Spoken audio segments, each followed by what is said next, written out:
साथियों नमस्कार जोहार। आज हम सुनेंगे एक ऐसी कहानी जो हमें ये बताएगी कि भूख, गरीबी व बेबसी एक ऐसी बीमारी है जो किसी व्यक्ति, परिवार व समाज को लग जाए तो इंसान जीना ही छोड़ देता है या उसके लिए किसी के जीवन का कोई महत्व ही नहीं रह जाता है। एक परिवार था, धन से बेहद गरीब। उस परिवार में घर का मुखिया, उसकी पत्नी और 2 बच्चे थे। दोनों पति पत्नी मिलकर परिवार को बड़े ही मुश्किल से चला रहे थे।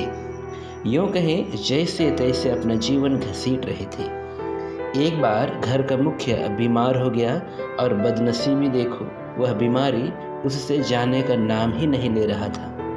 जो भी जमा पूंजी थी वह डॉक्टरों की फीस और दवाखानों पर लग चुकी थी, लेकिन वह अभी भी चरपाई से लगा हुआ था। और एक दिन इसी हालात में अपने बच्चों को अनाथ कर इस दुनिया से चला गया। रिवाज के अनुसार 3 दिन तक पड़ोस से खाना आता रहा, पर चौथे दिन वह मुसीबत का मारा परिवार खाने के इंतजार में बैठा रहा। मगर लोग अपने काम धंधों में लग चुके थे, किसी ने भी इस घर की ओर ध्यान नहीं दिया। बच्चे अक्सर बाहर निकलकर सामने वाले सफ़ेद मकान की चिमनी से निकलने वाले धुएं को आस लगाए देखते रहते। नादान बच्चे समझ रहे थे कि उनके लिए खाना तैयार हो रहा है। जब भी कुछ कदमों की आहट आती, उन्हें लगता कोई खाने की थाली ले आ रहा है, मगर कभी भी उनके दरवाजे पर दस्तक न हुई। माँ ने घर से रोटी के कुछ सूखे टुकड़े ढूंढ कर निकाले। इन टुकड़ों से बच्चों को जैसे तैसे बहला फुसला कर सुला दिया। अगले दिन बेशर्म भूख फिर से मुंह उठाए सामने खड़ी थी। भूख से तड़पते बच्चों का चेहरा माँ से देखा नहीं गया। 7वें दिन विधवा माँ बड़ी सी चादर से मुंह लपेटकर मोहल्ले के राशन दुकान पर जा खड़ी हुई। दुकानदार से महिला ने उधार पर कुछ राशन मांगा तो दुकानदार ने साफ इनकार ही नहीं किया, बल्कि 2-4 बातें भी सुना दी। उससे खाली हाथ ही घर लौटना पड़ा।